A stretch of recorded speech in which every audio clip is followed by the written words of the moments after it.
Good afternoon. My name is Heather Sargeant, and I'm the Communications Director for Georgian Bay Forever, a charity dedicated to scientific research and public education on Georgian Bay's aquatic ecosystem. I'm here with David Sweetnam, our Executive Director, and Lisa Ertl, a PhD candidate from the University of Toronto. We are here to support Bill 228 as an important step to reduce pollution in the Great Lakes. As you know, the Great Lakes, including Georgian Bay, are enjoyed by millions of residents and visitors. The lakes provide safe drinking water to more than 70% of Ontarians, and their watersheds are home to more than 4,000 species of fish, birds, and other living things. Plastic pollution is a threat to the Great Lakes. This presentation today focuses on one type of that plastic pollution, polystyrene foam, and targets one source, unencapsulated polystyrene foam used in docks and floats. What is polystyrene and where does the pollution come from? Polystyrene foams are complex compounds often produced with a variety of chemicals.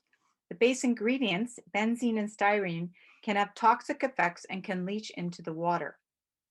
Other chemicals can be added for a variety of purposes, such as to make the material change form to foam, increase production efficiency, last longer, or change its color. Along with those base chemicals and additives, polystyrene can absorb chemicals from the surrounding environment, such as mercury and polychlorinated biphenyls. Both are present in the Great Lakes and classified by the US and Canada as chemicals of mutual concern because of their qualities to persist, bioaccumulate, and be toxic to animals and humans. Therefore, if ingested by animals, the chemicals polystyrene contain have the ability to be passed on to them. Now that we know what's in it, what is it used for? There are basically four types of polystyrene. Three of them are not pictured here and are used in such things as electronics and rigid plastic in toys and appliances. What is pictured here comprises the most widely used polystyrene, which are in foam form.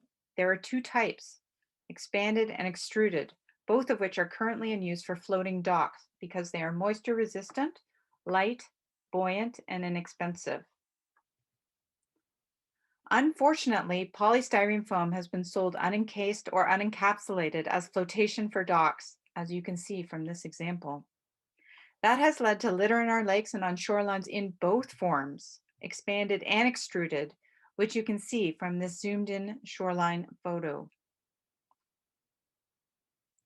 In 2019, over 100 volunteers from communities on the east coast of Georgian Bay participated in 13 half-day shoreline cleanups, picking up 1,369 pounds of trash. We made a graph of the top 12 litter items they found. Number 1, illustrated by the far right bar shooting off the slide, is foam, big pieces and little pieces. The most abundant foam was from docks and floats. This polystyrene foam, or dock foam as we refer to it, is usually blue, but can also be other colors like orange, white, and pink.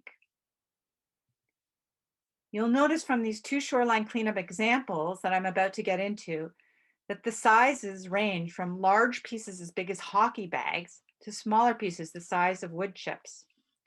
Therefore, a clear environmental problem is that polystyrene foam fragments into macro and micro sizes but never goes away. It fragments from animal burrowing and weathering by things like waves, storms, and ice. The bigger pieces are sometimes referred to as icebergs and can be navigational challenges, but are obvious, ugly standouts. As we can see, big pieces can fragment into thousands of pieces, both marring the shorelines important to Ontarians. While volunteers have done a great service by continuing to clean up a part of this pollution, there aren't enough volunteers or sea bins to pick up all this litter.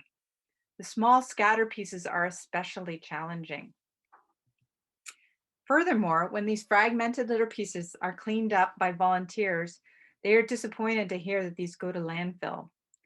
And it's not just the litter going to landfills or ending up in the environment. It has been estimated that the utility of foam docks is about 10 years before they become too degraded for owners. And that means more unproductive waste going into landfills or sometimes abandoned in the environment versus other longer lasting or more recyclable alternatives. And foam pollution, most is polystyrene, isn't just a problem for Georgian Bay, it's an issue for Ontario as a whole. A recent Great Canadian Shoreline Cleanup report showed more than 500,000 pieces were picked up by volunteers from 2016 to 2018. Most of this debris was collected in Ontario. This is pollution that is never going to go away. It may break down into smaller and smaller pieces, but it's going to keep accumulating.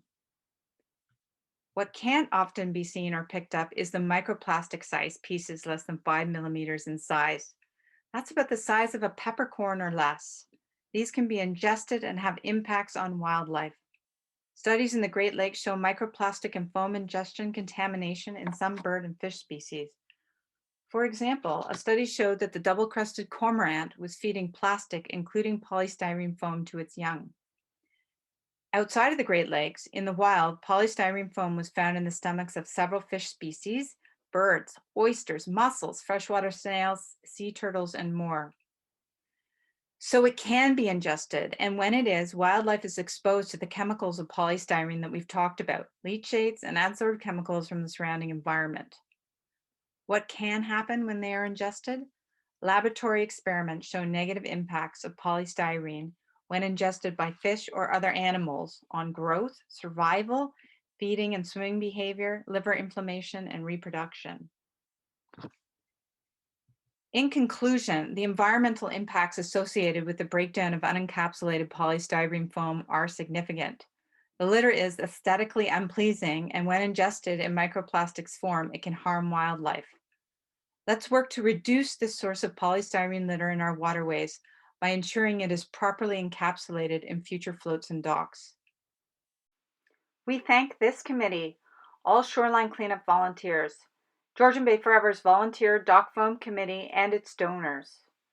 And a special appreciation to Lisa Ertl, who compiled the science research I've touched on today in a Georgian Bay Forever commissioned report called The Problems with Polystyrene, Environmental Fate and Effects in the Great Lakes. And finally, we want to thank Mr. Miller for spearheading this bill. Thank you.